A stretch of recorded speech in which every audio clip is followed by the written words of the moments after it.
The time for member statements has concluded. Questions without notice. The Manager of Opposition Business.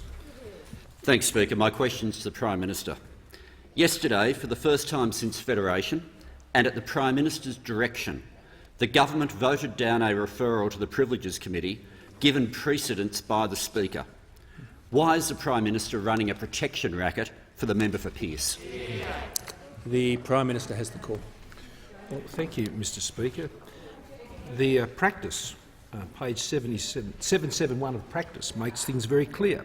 Members on my left. That the opinion by the Speaker, and I quote, does not imply a conclusion that a breach of privilege or a contempt has occurred, or even that the matter should necessarily be investigated, Mr Speaker. That's what the practice says very clearly.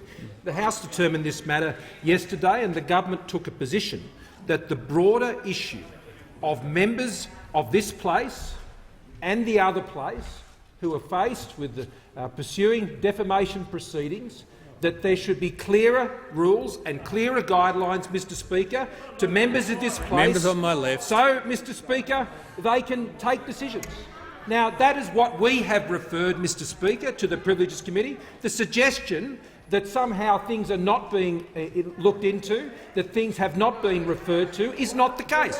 Mr Speaker, we have referred these matters directly to the Chair of the Privileges Committee to consider these issues, because this has implications for members of this House on both sides, Mr Speaker, as it does have implications for members who sit in the other place. So, Mr Speaker, we want to ensure that the rules are very clear. We're not going to play politics with this, Mr Speaker. If those opposite want to use the procedures of this House to smear, they'll do so, but that will reflect on them.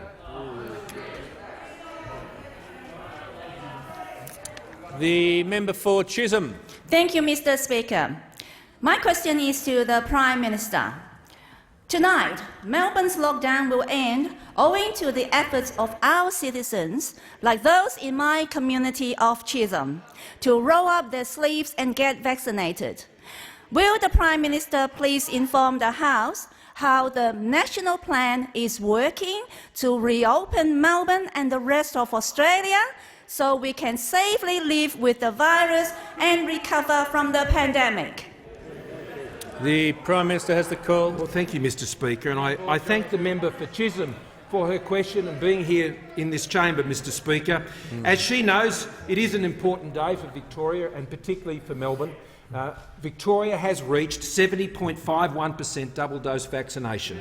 Mr Speaker, that is an extraordinary achievement, and I indeed join with the Leader of the Opposition of thanking all of those who played such a critical role, particularly our health workers, Mr Speaker, but also our mental health workers and all of those who played such a critical role in ensuring that we can achieve that rate, Mr Speaker. In Victoria, that single-dose rate is now approaching 90%, Mr Speaker.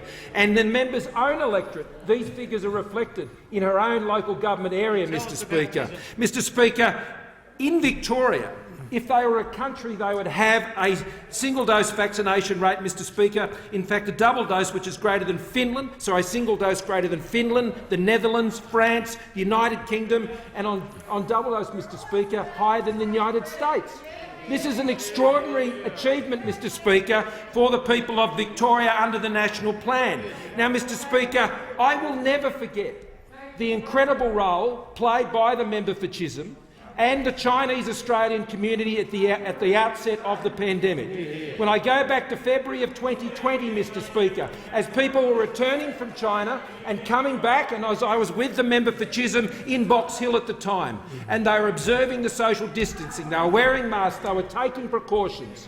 And I believe that that community in Box Hill, Mr Speaker, played a central role in the savings of thousands and thousands and thousands of lives here in Australia, and I commend the member for Chisholm for her leadership in that community, which has taken us forward. So I thank all of those who have been involved, Mr Speaker. Victoria has had the longest and the hardest and most difficult road through this pandemic.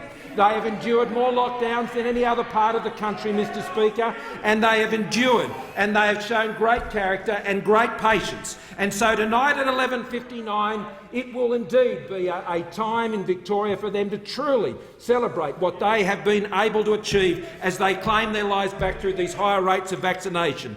Mr Speaker, borders coming down. ensuring that children are going back to school, that people are going back to work, that families are being reconnected, that businesses are being back in business. And, Mr Speaker, our government stood by those Victorians. Some 10.8 million vaccines delivered in Victoria, 685,000 brought forward, $51 billion worth of economic supports, per capita higher support to Victoria than any other state or territory in the Commonwealth, and some $6 billion and more just in the most recent Delta outbreak. Mr Speaker, Victoria is opening safely. It will stay safely open under the National Plan. Has concluded. The Leader of the Opposition. Thanks, Mr Speaker. And my question is addressed to the Prime Minister. It has been more than 1,000 days since the Prime Minister stood next to the member for Pearce and announced he would create a National Anti-Corruption Commission. Why hasn't the Prime Minister done his job and delivered on the National Anti-Corruption Commission that he announced with the member for Pearce? The Prime Minister has the call. Well, thank you, Mr Speaker. There have been a number of consultation drafts on the government's proposal, and, Mr Speaker, we'll be moving to finalise legislation in relation to this matter, and I look forward to the opposition supporting it. The member for Mallee. Thank you, Mr Speaker. My question is to the Deputy Prime Minister. Will the Deputy Prime Minister update the House on how the Morrison-Joyce government is getting on with the job of building essential water infrastructure that is creating jobs and supporting a strong economic recovery for Australians living in regional communities? The Deputy Prime Minister has the call. Well, Mr Speaker, I thank the honourable member for Mallee for her question and note the marvellous work, especially on things such as the South West Loddon pipeline, which has been a vital piece of infrastructure for her area. I've noted even in local media that it was dubbed the best development in the region since electricity. It's quite a statement. But by reason that this Commonwealth government, this coalition government, has provided that infrastructure that has made people's lives in feeding stock and providing water for domestic uses so much better. And it's not just that, Mr Speaker, but the member for Mallee and the previous member for Mallee have managed to get well in excess of $100 million on issues such as the Sunraysia modernisation project. The Sunraysia modernisation project, the member for Mallee recently was responsible for a $7.8 million upgrade, 60 jobs in the construction. But it was only before that the coalition was involved with a $120 million investment in that Sunraysia project. And the member for Mallee's work doesn't stop there. The Midiamo District Reticulated Water Supply is $29 million there, which provided secure pressurised water supply to sustain a viable regional economy with improved service delivery and reliability. Mr Speaker, the Coalition continues on its work in water infrastructure. Scottsdale Irrigation in Tasmania was completed in May 2020. I know the member for Braddon, the member for Bass have all been very strong in support of those and what it has done to drive and secure the economy of central Tasmania. In Queensland, the member for Capricornia and the member for Flint, because in the member for Flint's seat, Rookwood Weir. And this is going to provide, obviously, further millions and millions of dollars annually in returns, of course, and also in a vast increase in employment in that area. And it only happened because of the continual support for that project from people such as the member for Flynn and the member for Capricornia, and also the coalition government, and also the senator in Central Queensland there, Senator Canavan. And Dungowan Dam in my own electorate, they continue the work on that. That's an important piece of infrastructure. Mr Speaker, as an anecdote, after they announce, usually we sell about, they sell about, I don't know, 10 blocks at best, 10 industrial blocks, maybe 6 to 10. After they announced that dam, they sold in excess of 60. Now, one organisation, that is Baiada, owned by the Camilleri family, are now moving a $600 million investment that will employ over 1,100 people. Now, Mr Speaker, that is a clear example, and there are many, many more, of how the coalition government, in the construction of this infrastructure, brings the jobs to regional areas and makes our whole nation a stronger place. The member for Fremantle. Speaker, my question is to the Prime Minister. If the Prime Minister's proposed National Anti-Corruption Body had reason to believe there was evidence of serious and systemic corruption, would it have the power to investigate the member for Pearce's secret donations? The Minister has the call. Well, I do thank the member for his question, and of course we've been extremely clear in relation to the Commonwealth Integrity Members Commission. on my left.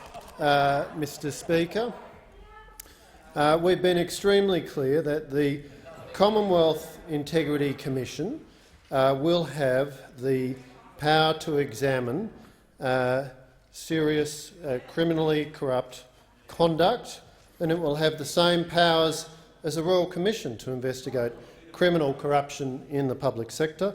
So we've been very clear about our model, Mr. Speaker. We have been consulting very extensively on it, and as the Prime Minister says, we look to the opposition to join with us in developing and implementing this model. Members on my left, the member for Mayo has the call. Thank you, Mr. Speaker. My question is to the Prime Minister.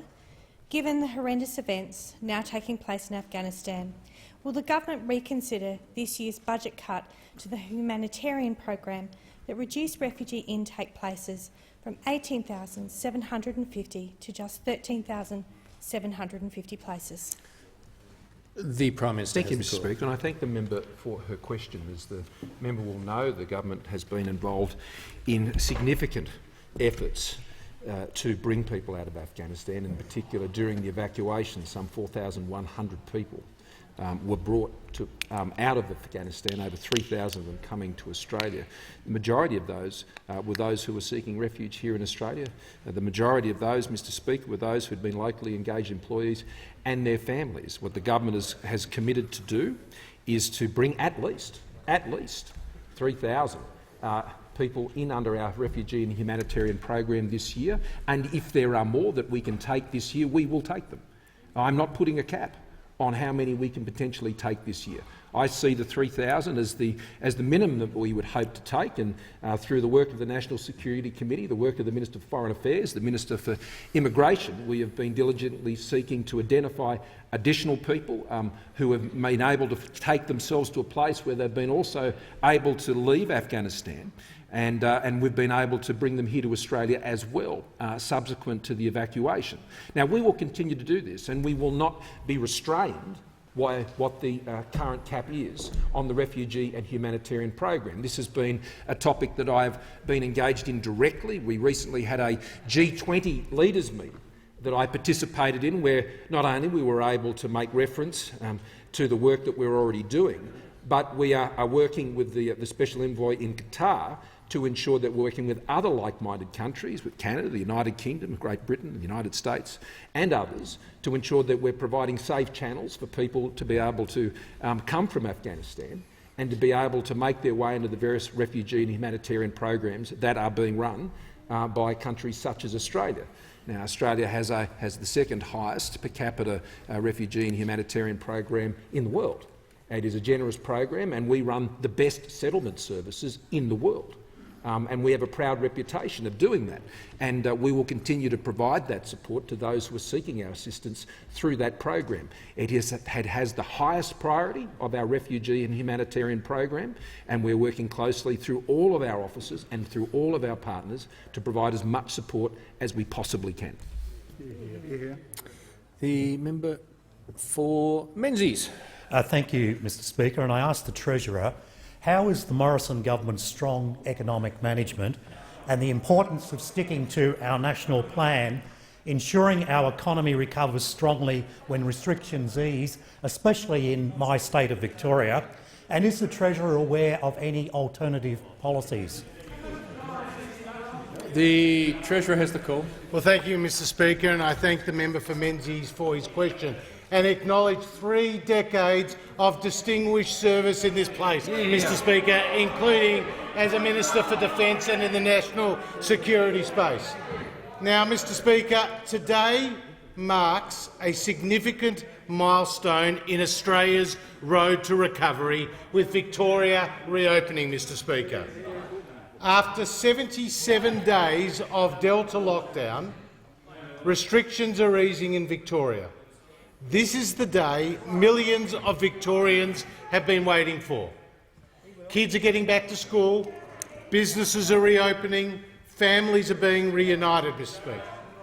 Victorians have done the right thing, going to get the jab in record numbers, 70% fully vaccinated, 80% in sight, 90% first dose, higher than the United Kingdom, Mr Speaker. And today we say thank you. Thank you to the health workers in Victoria who have kept our community safe. Thank you to the teachers who have helped support our students. Thank you to the mums and dads who have supported their kids. And thank you to the small business owners who have supported their staff, Mr Speaker. And so today is Victoria's Day as we move to the next phase with the reopening in the great state of Victoria. And, Mr Speaker, I was asked, am I aware of any alternative policies?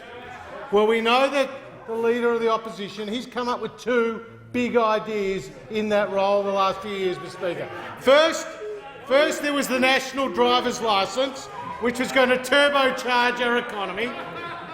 And second, there was a $6 billion conversation starter to pay Australians who've already had the jab. The Treasurer can resume his seat. The Manager of Opposition Business on a point of order. The standing order barrier to tedious repetition. I'll just say to the Manager of Opposition Business that doesn't apply to question time. The Treasurer has the call. Mr Speaker, I know the Leader of the Opposition doesn't want to be reminded that he had a $6 billion conversation starter to spend money to pay people who've already had the jab.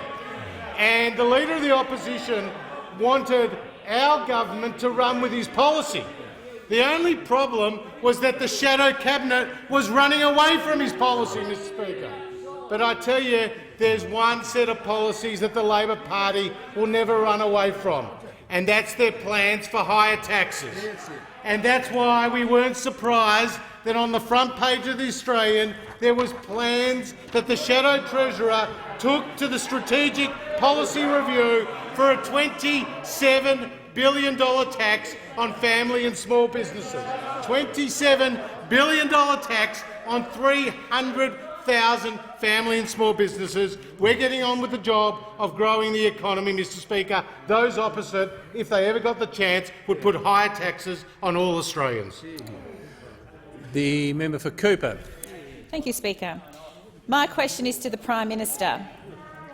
Would the government's proposed national anti-corruption body have the power to investigate the now Minister for Energy securing meetings with the Environment Department about an investigation into the illegal poisoning of endangered grass on land in which he had an undeclared financial interest? The Minister representing the Attorney-General. Well, I do thank the member for her question, and I again make the point to the House that our government has considered very carefully the appropriate design considerations in developing the Commonwealth Integrity Commission, which will receive referrals from existing integrity agencies such as the Australian Federal Police and the Ombudsman. There are important design considerations here, Mr Speaker, because we need to make sure that Commonwealth resources are not wasted on referrals which are purely used for political purposes, like the member for Isaac's 9 failed referrals to the Australian Federal Police. 9 times he's engaged in a political stunt. The Minister can resume his seat. The Manager of Opposition Business on a point of order. Yeah. This question on direct relevance, Mr Speaker, the question is really specific. It refers to the government's proposed anti-corruption body and it refers to a specific instance from a minister and asks whether it would have the power to do it. It does nothing more. There's no alternatives and no opportunity to go where the minister's now going. I appreciate the point the Manager of Opposition Business is making, but I do consider with these questions, I haven't really said so before, that I do give a little bit more tolerance, because on a strict reading of the standing orders I could rule the question out in asking for a legal opinion, but I don't want to do that because I think a strict reading of the standing orders would rule most questions out. And we'd be out of here within about 15 minutes. But I'll listen to the minister. He needs to be relevant to the question, which referred to one minister in particular. Well, thank you, Mr Speaker. And I was going to the issue of the design considerations, which obviously bear on the question the member has asked about the particular hypothetical factual circumstances she's addressed. But it is an important, relevant design consideration. The risk, the real and sensible risk, of frivolous referrals, because we've seen a pattern of frivolous referrals from the member for Isaacs. 9 failed referrals to the Australian Federal Police. I strongly suspect that that's more than the number of times he's been to his own electorate in this term, Mr Speaker. Mr Speaker, the answer to the question is clearly that the Commonwealth Integrity Commission, under the model that we've extensively consulted on, is that the Integrity Commission will be able to receive referrals relating to allegations involving parliamentarians via 2 channels: referral by an integrity agency which has become aware of the matter and where there's a reasonable suspicion of a relevant criminal offence, and self-referral by the parliamentarian to whom the issue relates. So we have built this into our model, Mr Speaker. We have. The member for Lindsay. Thank you, Mr Speaker. My question is to the Minister for Health and Aged Care. Will the minister please update the House on Australia's vaccine rollout, as well as how the Morrison government is prepared to provide any booster vaccines if they are required? The Minister for Health and Aged Care. Thank you very much, Mr Speaker, and I want to thank the member for Lindsay. Her electorate, in particular the Penrith LGA, is at 94% first doses. It's helped lead the nation, and it's played a very important part in Australia achieving now an 85.8% rate for first doses and a 70.8% rate for second doses. This happens at a time when we've seen that the pandemic continues worldwide.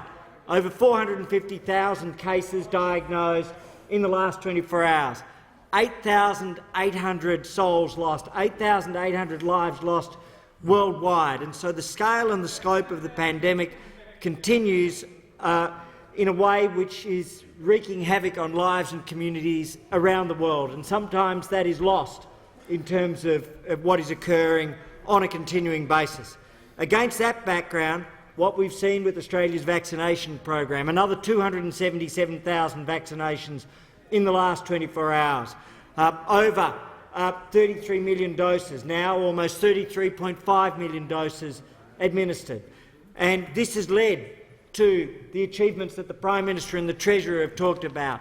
Victoria now passing 70% double vaccination rate, about to achieve 90% in the next 24 hours of a first vaccination rate, joining New South Wales and the ACT.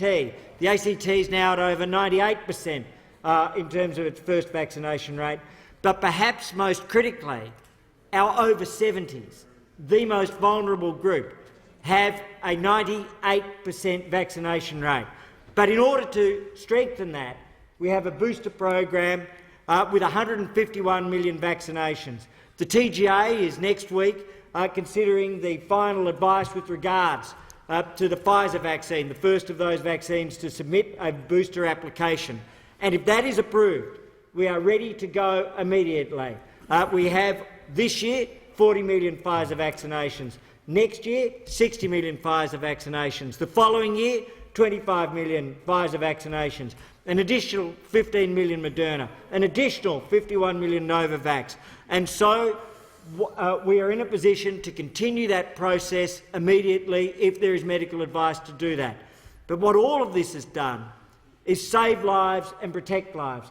Saved over 30,000 lives in Australia compared with the OECD average. Saved over 45,000 lives compared with the terrible tragedies we've seen in the UK and the US. And for that, I want to say thank you to every Australian for coming forward to be vaccinated and to urge others to... The member for Isaacs. Thank you, Mr Speaker. My question is to the Prime Minister. Would the government's proposed national anti-corruption body have the power to investigate the now Minister for Regionalisation giving a grant to a shooting club of which she was a member? The Leader of the House. Mr Speaker, I refer to your earlier comments, and it is clear that in the construct of that question, the honourable member is asking for a legal opinion of the Prime Minister, which is out of order. No, just before I even call the Manager of Opposition Business, I said that on a strict ruling I could do that. I have not done that, and this question is it certainly does do that, but there's a long history of these sorts of questions being asked. It's just those asking them need to know that the answer can be rather broader than they anticipate. The Minister has the call. I do thank the Shadow Attorney-General for his question. The Shadow Attorney-General, of course, is very keen on a model where QCs and SCs get to put on the robe and the wig. He's quite keen on the wig, is the Shadow Attorney-General, and he's quite keen on trousering 5 or 6 or 7 grand a day as well. No, Mr Speaker. No, you can withdraw that term. That term has. You can just withdraw it. I withdraw. I withdraw, Mr Speaker. And I don't criticise the Shadow Attorney-General for speaking up strongly for the interests of Senior Counsel and Queen's Counsel. I once made the mistake actually referring to him as a Senior Counsel. He corrected me. He's a Queen's Counsel. I respect that. I just say to the Minister, his preamble is now over. He's taking rather too literally what I said. I am surprised, Mr Speaker, that a respected Queen's Counsel would seek to use this forum to invite, as it were, anticipatory legal opinions from a minister. That's quite inappropriate, and I won't be doing it. The member for Sturt. Thank you, Mr Speaker. My question is to the Minister for Education and Youth. Will the minister outline how the new draft National Schools Curriculum proposes to teach Australian children about our rich history and our successful democracy? The Minister for Education and Youth. Well, can I thank the member for Sturt for his question and for his credible commitment to his electorate, to South Australia and to our great nation, Mr Speaker.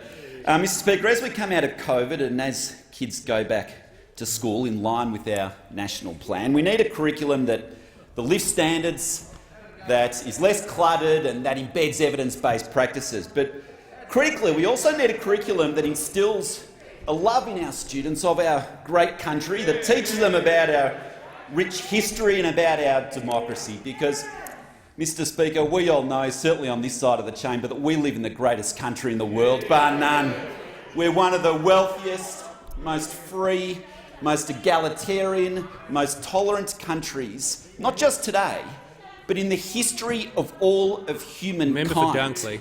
And millions of people have migrated to this country precisely because of those reasons, Mr Speaker. And you think about some of the fundamental freedoms which underpin those core things, which make us so attractive for millions of people.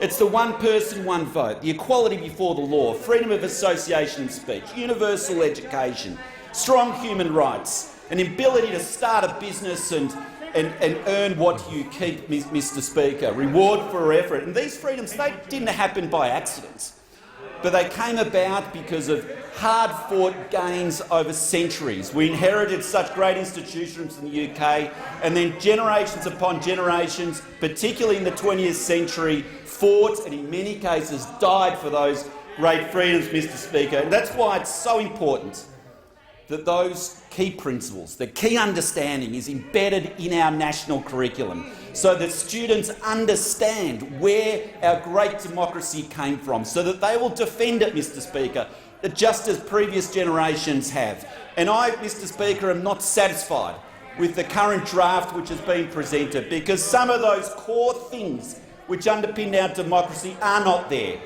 It has a negative view of our history. It has a negative view of Australia. It omits some of the great people in Australia's history and omits even things such as Christianity, more or less, even though it's one of the great influences on modern Australia. And Mr Speaker, again I speak about this desire to instil love of country into the national curriculum, into students, and the Labor Party again gets so upset. They get so upset when we dare to suggest that kids should learn about our democracy, should have pride in our country, should absolutely celebrate our democracy and make a contribution to it. And I don't understand why. The only reason I can suggest is because they equally share that miserable view of our nation and want our kids to equally have that miserable view of our nation. We won't stand for it, Mr Speaker.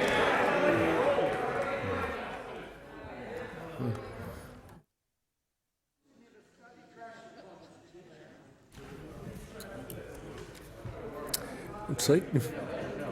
Yeah, the member for Dobell, sorry.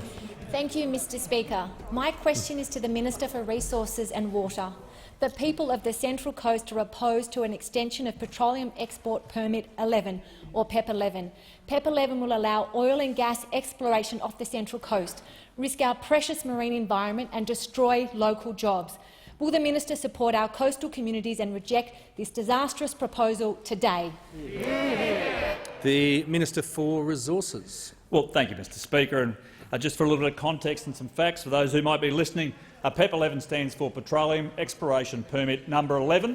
It's actually been in place since 1999, Mr Speaker, and we are, of course, considering an application right now. Now, I'll be taking advice from the regulator, which is NOPTA, but I have to say, Mr Speaker, I'm a bit surprised. I'm a bit surprised because this is not an application for a rig, it's not an application for an exploration well, it's not an application to go drilling holes looking for oil and gas, because the only people so far that have approved that in this area are those opposite when they were last in government. 2010, by the member for Watson, not this side, and yet you are here saying that what you did then is wrong now.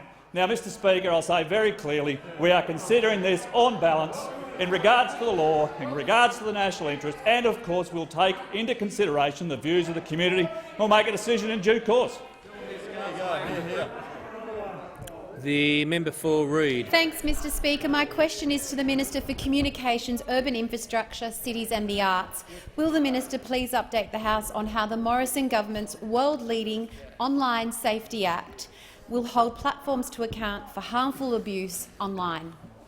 The Minister for Communications. Well, I do thank the member for Reid for her question. Of course, she has a long-standing interest in the question of the safety of children, bringing to bear her expertise as an extremely well-qualified psychologist and with a distinguished record of private practice. And she has been a very strong advocate for the Morrison government's tough new Online Safety Act, passed the parliament just recently, will come into effect in January and will give Australians who are using the internet new protections that do not exist in any other country. The world's first adult cyber abuse scheme. Mr Speaker, adults who are the victim of online abuse, if it is abuse that is intended to cause serious harm, that's menacing, harassing or offensive, they will be in a position to report that to the eSafety Commissioner if the platform does not act on their complaint.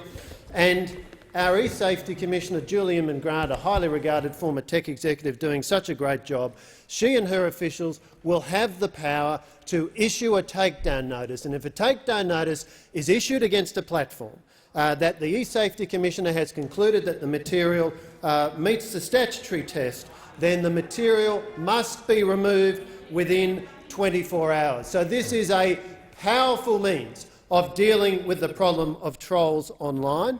And if the platform does not act to remove the material within 24 hours, then the eSafety Commissioner has the power to issue fines of up to $555,000 to companies and $111,000 to individuals. If that troll thinks that hiding behind an anonymity is going to protect them. What they need to know is that the E-Safety Commissioner will have the power under this Act to direct the social media company to hand over all identifying information that they have in relation to that account. And she will be able to use that power against the troll who has posted this material. What we've also done, Mr Speaker, as part of this legislation is we've increased the maximum criminal penalty for offences when people use a carriage service, that's to say the internet, to menace, harass or offend. We've increased the maximum criminal penalty from 3 years to 5 years imprisonment. We're committing a record $125 million of funding to online safety over the next 4 years, and we expect the platforms to lift their standards across the board. And our government has been very clear about that, from the Prime Minister, the Deputy Prime Minister. We are united in our expectation that we need to see better standards from the platforms, and we are standing up to provide those protections to Australians. The rule of law must apply online. We're making sure it does. The member for Brand.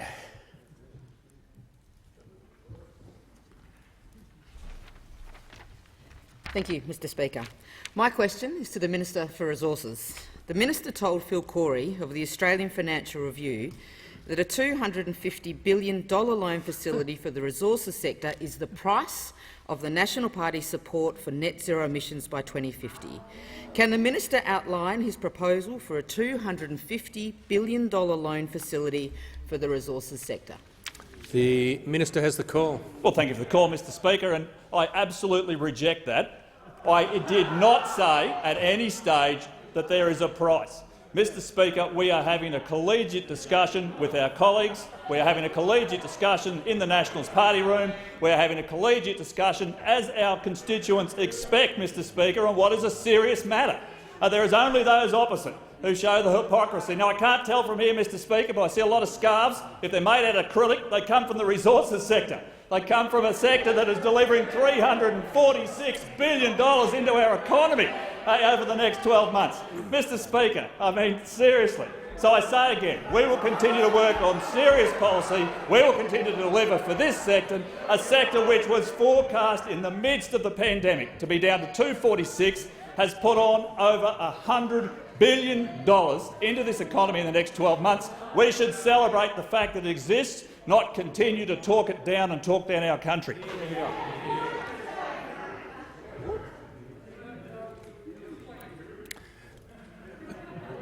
The member for Fisher. Thank you, Mr Speaker. My question goes to the Minister for Home Affairs. Will the minister please update the House on how Australia's national security remains under threat of foreign interference and espionage?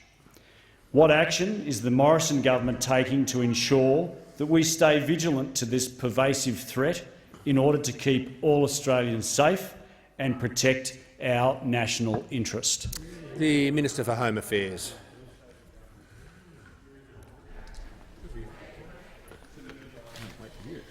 Well, thank you, and I thank the member for his question, and I acknowledge and thank him for his long-standing interest in defence and national security matters.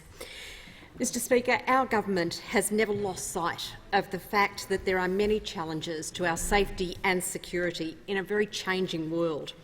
Now, it's without doubt that the threat environment is changing, and it's changing very rapidly. And I think it would shock most Australians to know that levels of espionage and foreign interference are higher now than during the Cold War. We know that there are foreign agents working with intent to damage our society and to undermine our security. We face threats from multiple countries.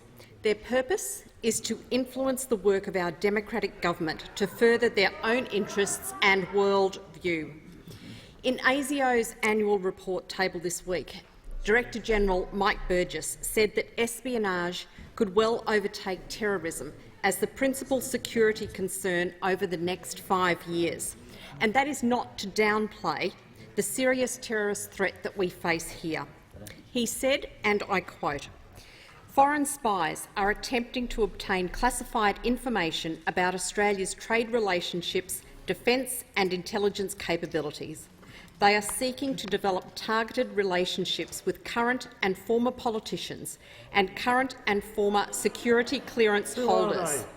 They are monitoring diaspora communities in Australia and, in some cases, threatening to physically harm members of these communities. And that's the end of the quote. But we cannot let this pervasive activity undermine the social cohesion and unity that keeps our Australian communities safe. Every one of us in this parliament must remain aware of and alert to this threat in our daily activities, and we should be very careful not to underplay the danger. We cannot afford to be cavalier about the intentions of these characters, should our paths cross with them as we go about our duties. Now, the government is certainly taking these threats very seriously. That's why we are boosting ASIO's capability with record funding of $1.3 billion to enhance their operations into the future and to help keep us safe. We have legislated a range of new powers to help our law enforcement agencies detect and act on foreign interference threats, and we're working with the University Foreign Interference Task Force to ensure Australian universities have robust mechanisms in place to safeguard them against foreign interference.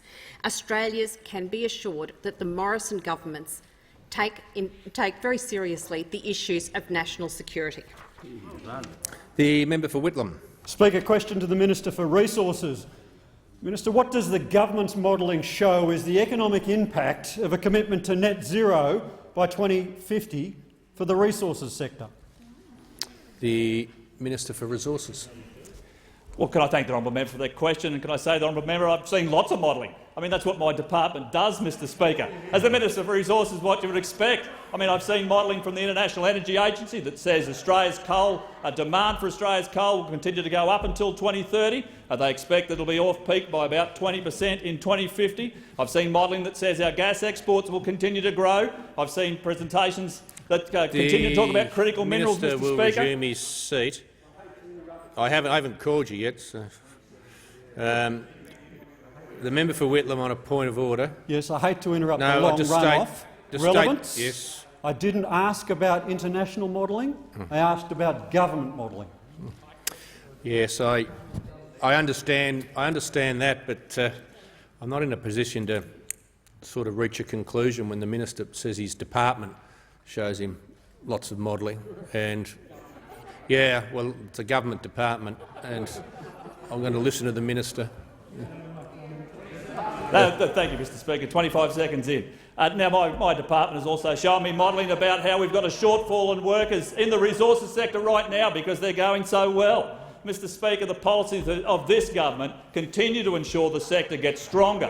The policies of this government continue to ensure there are opportunities into the future. The policies of this government ensure that right through the pandemic, Australia maintained its reputation, maintained its delivery in terms of logistics and supply chains, maintained contracts into those critical locations like Japan, like South Korea, right across Southeast Asia. So, Mr Speaker, we continue to strongly support the sector. There is a range of modelling all over the place about all sorts of things. But in terms of my department and modelling that I have been provided by my department, it is about strengthening the sector. It's about growing opportunities. I mean, that is why, Mr Speaker, we're out there committing funds to ensure the critical minerals sector continues to grow. We know there are growth opportunities around the world for what results from critical minerals. We have an incredible resource in this country right across the spectrum, whether it's rare earths, whether it's lithium, whether it's a range of others. In fact, Mr Speaker, I had a discussion in recent weeks in Queensland with people who are looking to get out there and look at what could potentially be taken from previous coal mines in terms of overburden and actually extract further critical minerals from what was previous coal mines that are now currently no longer in use. So, Mr Speaker, we are looking at every opportunity. We are looking to ensure we continue to deliver for our country, to act in our national interest, to strengthen our economy, and the modelling that I've seen says we will continue to do just that. The member for Moncrieff. Thank you, Speaker. My question is to the Minister for Industry, Energy and Emissions Reduction. Will the minister outline to the House how the Morrison government's technology-led approach will reduce our emissions while at the same time strengthening our economy? And is the minister aware of any alternative approaches? The Minister for Industry, Energy and Emissions Reduction. Well, thank you, Mr Speaker, and I thank the member for Moncrieff for her question and acknowledge her role in small business before she came into this place, including advising small businesses. And indeed, she knows from that experience how important technology is to the success of businesses in this great country and to bringing down emissions as we strengthen our economy, Mr Speaker. And of course, we're positioning Australia for success by investing in technologies that allow us to bring down emissions and strengthen our economy at the same time. $20 billion in our technology investment roadmap over the coming decade. We're partnering with countries around the world, Singapore, Japan, the United Kingdom, Germany, Mr Speaker, to make clean energy technologies more affordable, more reliable and therefore more widely used, Mr Speaker, and that's exactly what's happening in this country right now. This is about technology, not taxes. Now, Mr Speaker, the member knows that it's actions and outcomes that matter at the end of the day. And the runs are on the scoreboard, Mr Speaker. Emissions are down more than 20% since 2005. 1 in 4 houses in Australia with solar on the roof. That's world-beating stuff, Mr Speaker. More renewables rolled out in the last year than the entire time when those opposite were in power, Mr Speaker. And the House might be interested to know that the lowest level of renewables in the history of this country was during the Rudd-Gillard government, Mr Speaker. That's the lowest level of renewables in the history of this country. Now, we're delivering on Snowy 2. We're delivering on Snowy 2. And despite the rubbish the Leader of the Opposition was peddling out earlier today, every dam and every tunnel in Snowy 1 was delivered under a coalition government, Mr Speaker, and we're delivering Snowy 2. We've seen 10 consecutive quarters of electricity price reductions in the wholesale market, Mr Speaker. And in contrast, when those opposite were in power, we saw electricity wholesale prices rising every single quarter, Mr Speaker. We have a strong track record of bringing down emissions, Mr Speaker, and delivering affordable, reliable power, Mr Speaker. Now, there is an alternative approach. It's to talk about grand plans and dreams, but deliver nothing, Mr Speaker. Those opposite are all concept and no concrete, Mr Speaker. All concept and nothing concrete. They don't even have a 2030 target, Mr Speaker. They have no plan to get to net zero. They never lay out how they're going to do things because we know, Mr Speaker, what they always have in their back pocket is just another tax. The member for Paterson. Thanks, Mr Speaker. My question is to the Minister for Resources. BHP, Rio Tinto, Santos, BP and the Minerals Council of Australia all back a commitment to net zero emissions. Does the Minister for Resources back a commitment to net zero by 2050? The Minister for Resources. Well, thank you very much, Mr Speaker, and I thank the honourable member for their question. In fact, I spoke to had a text exchange with the head of the Minerals Council just yesterday, and I did have a discussion with the head of the Minerals Council in regards to their announcement.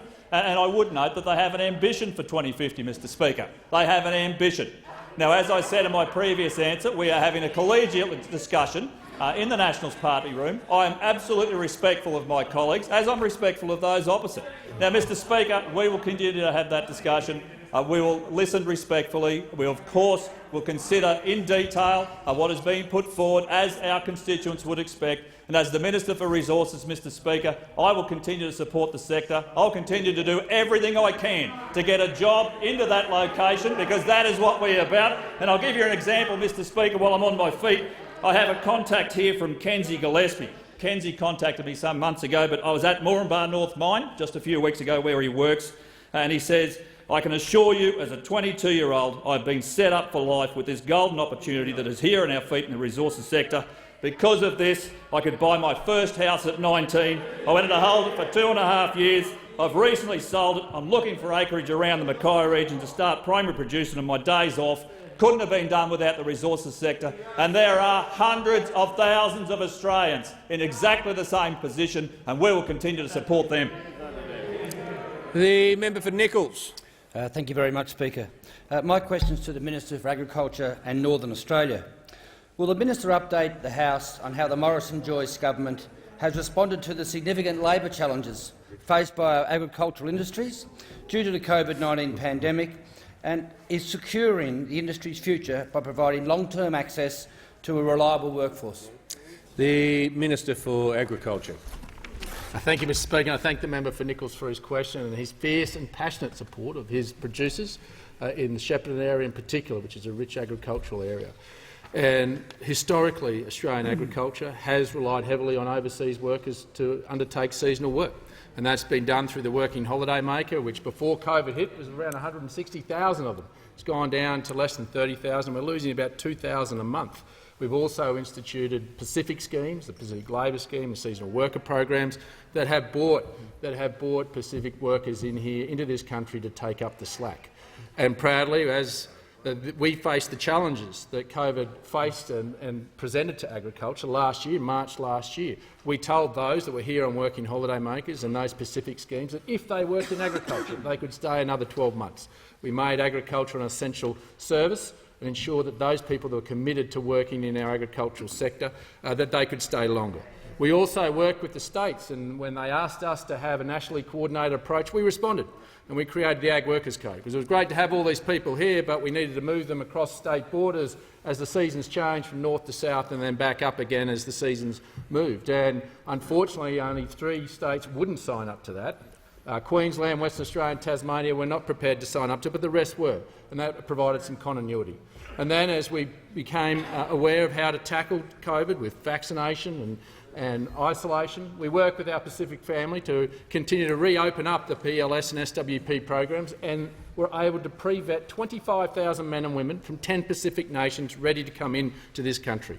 And the Prime Minister himself in December, through National Cabinet, cut the red tape. He said to the premiers that we would stamp the visas once the premiers and chief health officers in each individual jurisdiction gave the health orders in which those workers should quarantine. We said to them, this was your remit, we will get out of your way, we will stamp the visas and we will let them in. 12,500 of those have come in to date, and we are continuing to work with the states around that quarantine arrangements to make sure they prioritise agricultural workers along with bringing our Australians home. And then this year, proudly, as a core principle of the National Party, we were able to secure an agricultural visa. That's not just about seasonal workers. That's also about skilled and semi-skilled workers. This is a biggest structural change to agricultural workforce in our nation's history. This is about bringing the next generation of migrants to regional Australia and to agriculture to grow it. And this is about giving them a pathway to permanent residency. This is about making sure that we don't have a transient labour force, but one that wants to live in regional Australia and be part of it. And proudly today, the Indonesian government announced that they are one of the 4 nations that we are working with around that process. One of our nearest and dearest neighbours are working with us to make sure they are part of our solution and part of the regional Australia's future. And to the member for Nichols and Mallee and all those that have fought so hard, I thank you for your hard work. The member for Richmond. And my question is to the Minister for Resources. Does the minister still believe wind, solar and battery technology don't work, and investment in renewable energy delivers little more than a warm and fuzzy feeling? The Minister for Resources. Well, can I thank the honourable member for their question and say to the honourable member, find me a solar panel that works in the dark. I mean, this is just a statement of fact, Mr Speaker. It absolutely is. Mr Speaker, Members it on is my that left. simple. Now, I say to those opposite, are you seriously suggesting that when there is no sun, solar works? Mr Speaker, this is just a fundamental fact. So, on this side of the House, Mr Speaker, we will continue to deliver from my portfolio the things that actually make those products. They make those products. I'm not sure where those opposite think they come from. They don't fall out of the sky. They're made from Australian resources. And we will be out there looking to continue to drive forward in our sector, continue to provide more jobs and more opportunities, continue to expand into new and emerging roles because the market demands it, Mr Speaker. So once again, I mean, the line of question is quite incredible.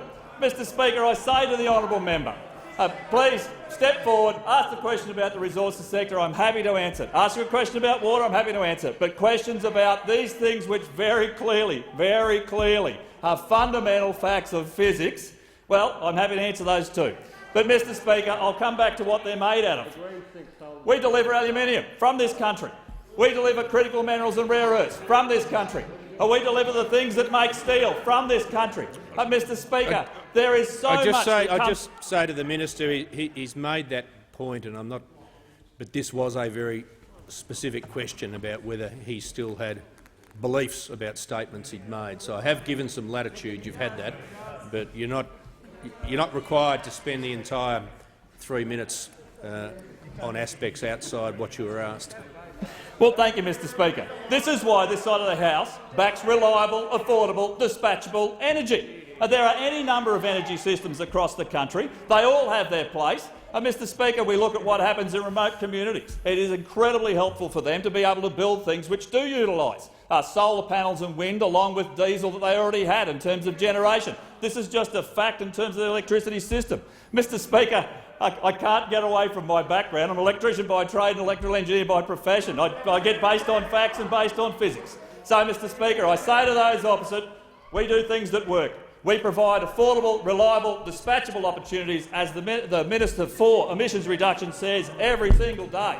So, Mr Speaker, once again, I say to those opposite, we work on things that work, we deliver things based on fact, and we will continue to deliver affordable, reliable, dispatchable energy right across the country. The member for Leichhardt. Thank you very much indeed, Mr Speaker. My question is to the Minister for Immigration, Citizenship, Migrant Services and Multicultural Affairs. Will the Minister inform the House on the progress of the Morrison government's plan to keep Australians safe from foreign criminals who flout our laws? And more importantly, is the Minister aware of any contrary approaches? The Minister for Immigration. Thank you, Mr Speaker. I want to thank the member for Leichhardt for his question. He's a long-standing and serving member of this House, and he knows and has always taken seriously his responsibility to protect community safety, to protect Australians, to protect his electorate and people from serious criminal and national security threats. I do want to say that we have had a problem in the Senate with the passage of the government's plan to protect Australians from people who commit serious crimes against them. Yesterday, the Labor Party joined the Australian Greens in voting down the government's latest laws to protect Australians from foreign criminals. 26 Labor senators and 9 Greens combined to defeat this government's plans to protect people from the most serious offences and the most serious crimes committed by non-citizens, by people who are guests of our country, or to prevent them from ever coming here in the first place, Mr Speaker. It is hard to understand. I do want to take the House through some examples and some situations of why the government feels this is important, why we're going to progress this plan absolutely, and we're going to continue to pursue this as we have for the past 3 years. And this is a very serious matter. Let's just look at one example. A permanent visa holder in Melbourne a few years ago, after 2 a.m, was driving around and saw a car being driven by a 22-year-old young female Australian woman. He followed her to her destination, climbed into her car and held a knife to her throat. He whispered, "Be quiet or I will cut you." Thankfully, this Australian was able to grab that knife and stop this perpetrator from assaulting her, and the boyfriend was able to turn up and save her as well. The perpetrator was initially charged with serious offences. And as part of a plea deal, of course, that perpetrator under our system was able to get 8 months, under the 12-month current threshold for cancellation. But this government pursued the character test and said we will cancel that perpetrator's visa. When the government tried to cancel this perpetrator's visa, this was overturned on appeal. That's why this government has put forward legislation for the last 3 years, to deal with women's safety across our country from people who are not Australian citizens. They are guests in our country. If it was up to this government, this perpetrator would have already been gone from Australia. The question, Mr Speaker, again, this is not an isolated example. This is not one example. Members on my left. There are dozens of examples. There are hundreds of examples. We need to act. Member for Lalor, the Australian Parliament needs to act. The Labor Party needs to join us, leave the Greens behind, join the government and support these laws to protect Australians from these sorts of crimes. The member for Brand.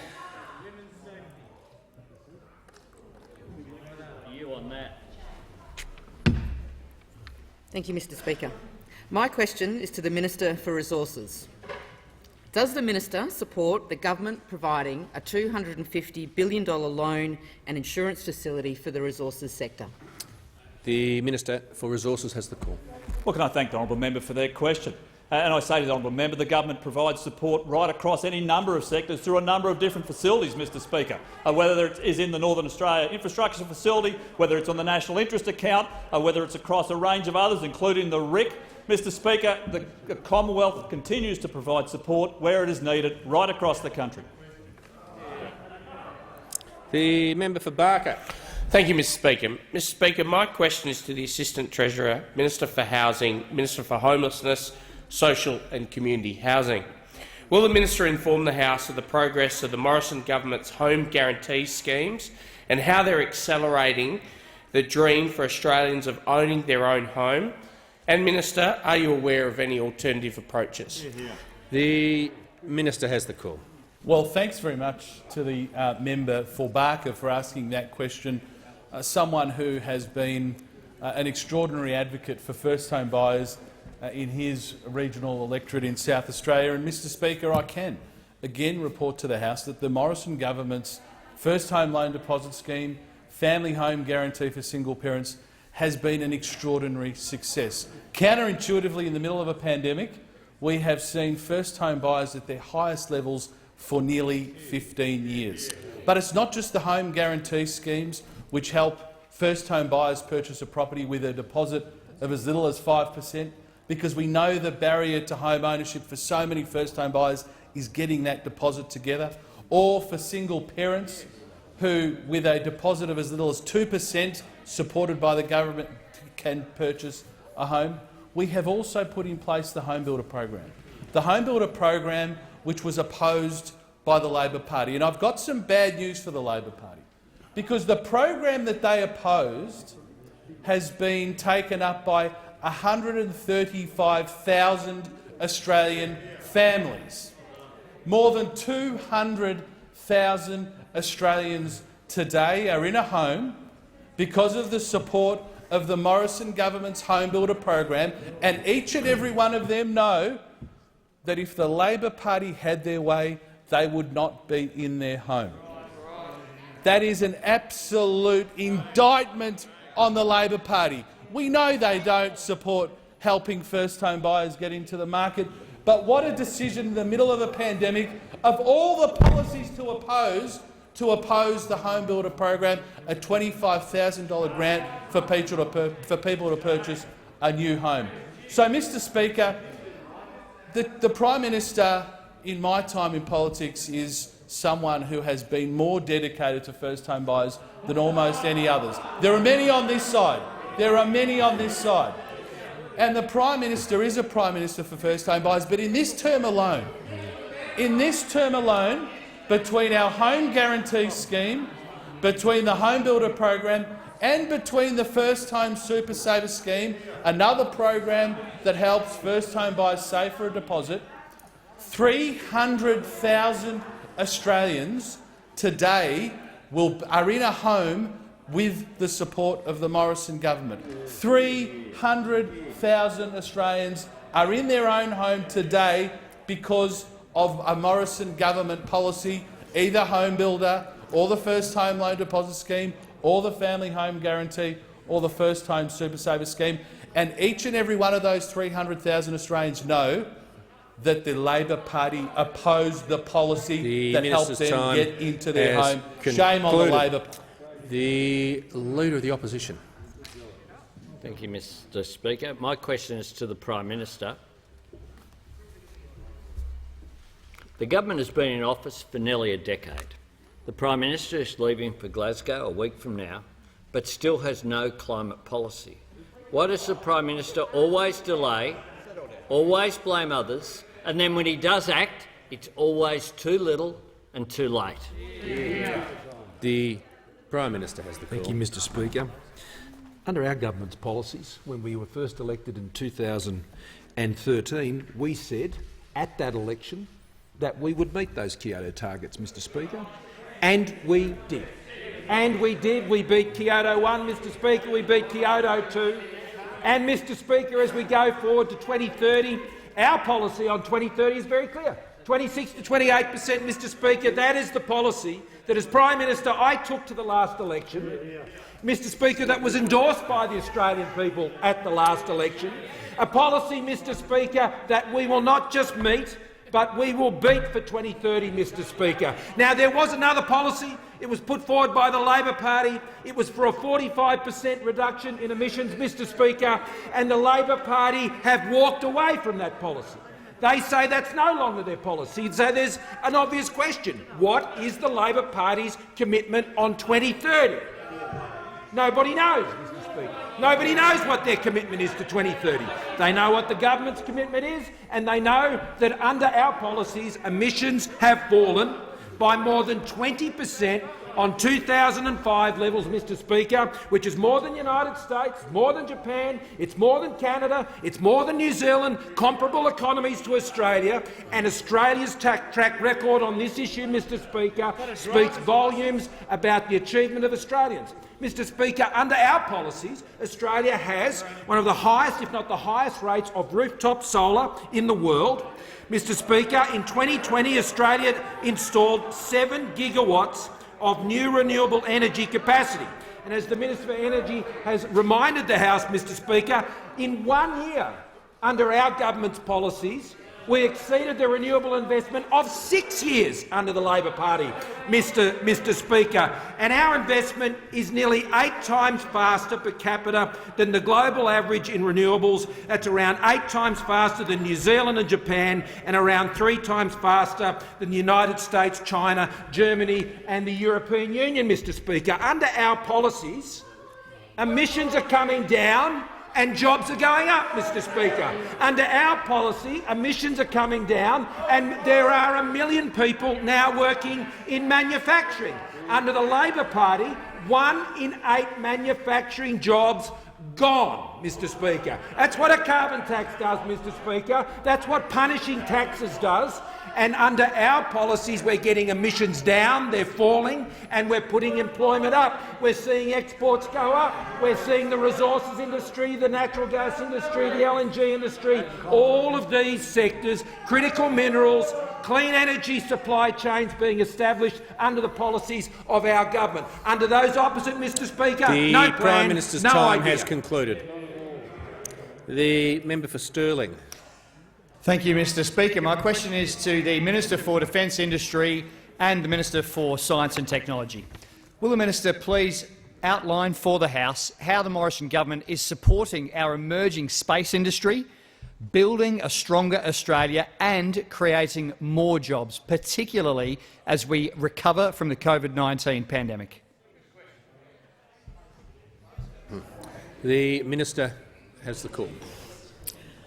Thank you, Mr Speaker, and can I thank the member for Stirling for his question and thank him and acknowledge his outstanding former service in our ADF, and also want to thank him for his support for our local industries in our home state of Western Australia.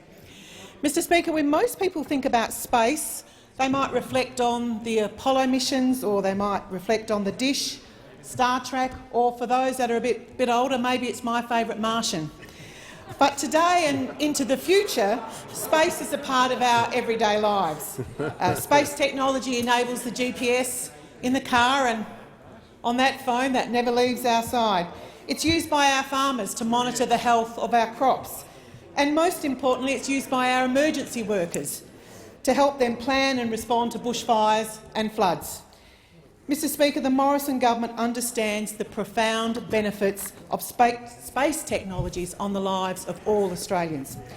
But space is also the new jobs frontier, Mr Speaker, launching opportunities across a whole range of industries, and Australia must be a part of this global movement. Our national mission is to triple the size of the space sector in Australia to $12 billion and create up to 20,000 new jobs by 2030. And that's why the Morrison government has invested $700 million in the civil space sector when we established the Australian Space Agency back in 2018. And, Mr Speaker, that doesn't include the significant investment by our government in the defence space capabilities announced as part of the 2020 strategic update. Mr Speaker, it genuinely was a thrill to announce recently that the Morrison government has reached an agreement with NASA, and I was very proud that the Prime Minister and I were announcing that Australia is going to the moon. This is supported with $50 million as part of the Moon to Mars initiative. An Australian-made rover will be included in a future NASA mission. Really hard for me to say that word, I don't know why. And it will happen this decade, even as early as 2026, Mr Speaker. And we are giving Australia's best and brightest scientists, entrepreneurs, researchers an opportunity to be a big part of that. So for the very first time, Australian-designed and built technology will land on the moon. This is significant. Mr Speaker, I have no doubt that the Aussie rover, or Red Dog, which is just my working title at the moment, is going to inspire the next generation of scientists who are sitting at home at the moment planning their own mission into space. So, Mr Speaker, we're already a world leader when it comes to autonomous vehicles. They play an important role in our resources sector, as seen at the different mine sites in my own electorate of Durack. So, Mr Speaker, I very much look forward to working with our space sector to grow it, and so that we can have many more announcements when we say Australia is going to the moon. The Prime Minister. Mr Speaker, I ask that further questions be placed on the notice paper. The Manager of Opposition Business indicated he would seek the call. Thanks, Mr Speaker. I move that so much of standing orders be suspended as would prevent the Manager of Opposition Business from moving the following motion immediately. That the House 1 notes: A. Yesterday, the Prime Minister protected the member for Pearce by blocking a reference to the Committee of Privileges and Members' Interests relating to secret donations received by the member for Pearce. B. The decision by the Prime Minister and his government to block a reference to the Committee of Privileges and Members' Interests, which had been granted precedence by the Speaker, has never occurred in the 120 years of this parliament.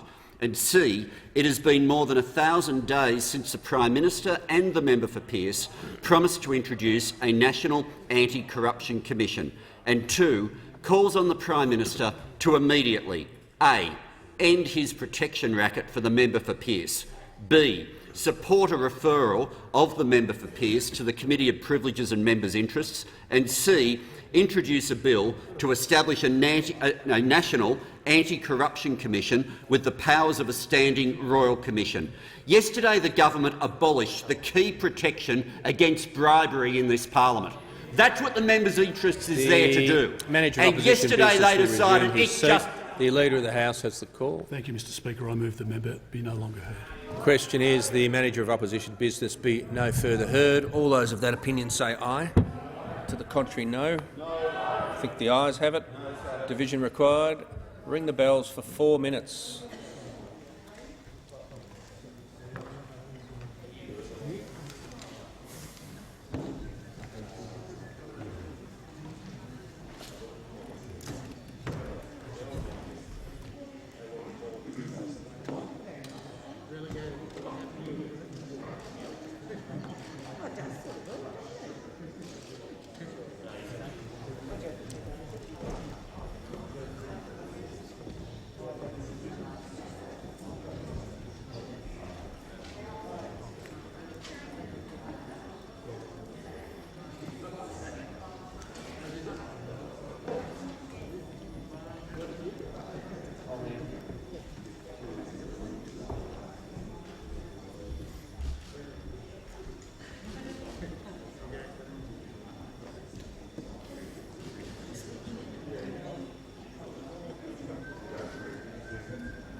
Oh, you can get takeaway. So I thought you could go and do it now. Don't walk out on We're getting takeaway coffee now, okay? Yeah, we're Justin and I are looking at for That'd be all right. I have a Portuguese start with it.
Lock the doors. The question is the Manager of Opposition Business be no further heard. The ayes will pass to the right of the chair. The noes to the left. I appoint the honourable members for Nichols and Gray tell us for the ayes, and the honourable members for Werriwa and Lawler tell us for the noes.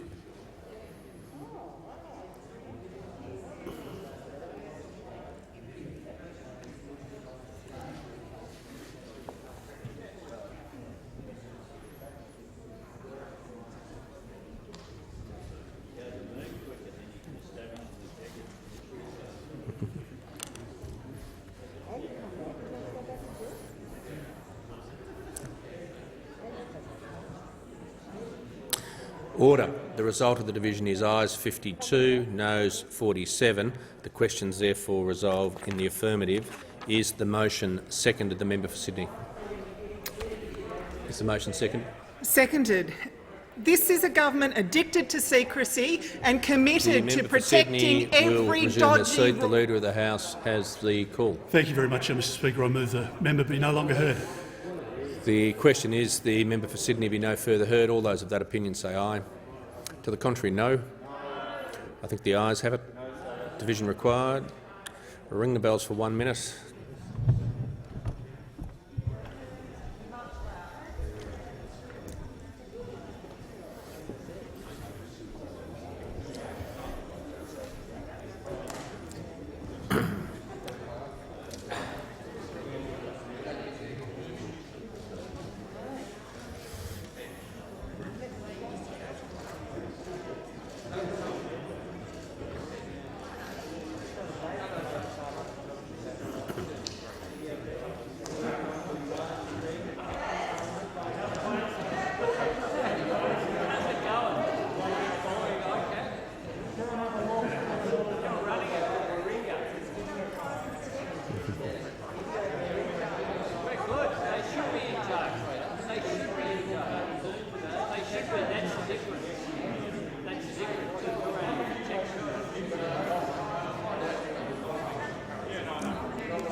Lock the doors.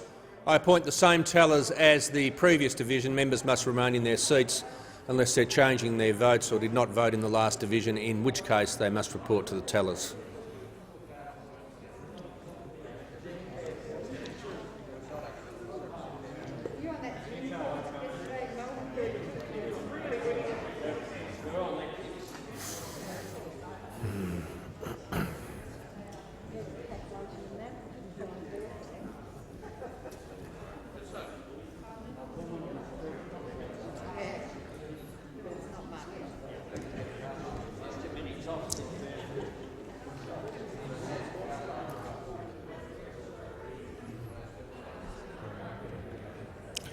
Order. The result of the division is ayes 52, noes 47. The question is therefore resolved in the affirmative. So the question now is that the motion moved by the Manager of Opposition Business be disagreed to. All those of that opinion say aye. To the contrary, no. I think the ayes have it. Division required. Ring the bells for 1 minute. Members must remain in their seats unless they're leaving the chamber or changing their vote, in which case they must report to the tellers.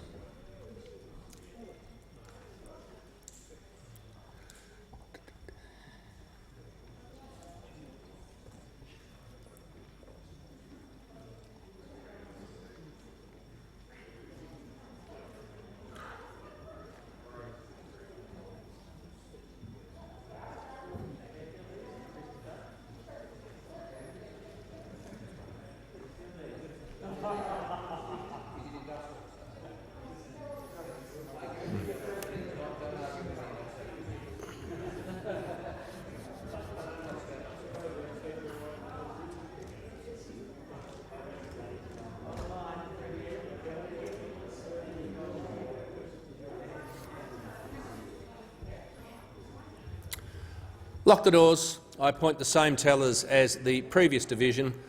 Again, in this successive division, members must remain in their seats unless they're changing their vote or didn't vote in the last division, in which case they must report to the tellers.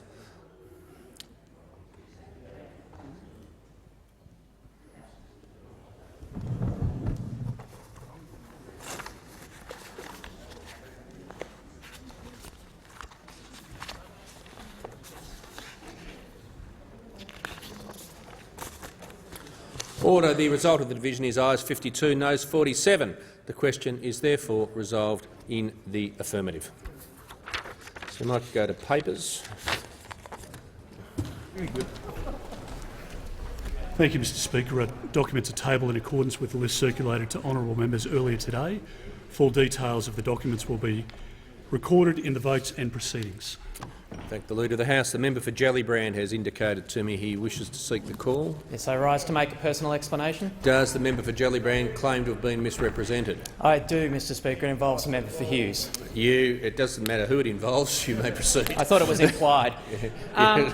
On Wednesday, the 20th of October, the member for Hughes made a personal explanation stating that I had falsely asserted that he had been, quote, banned from Facebook for spreading COVID-19 misinformation. Now, there are two misrepresentations in this statement.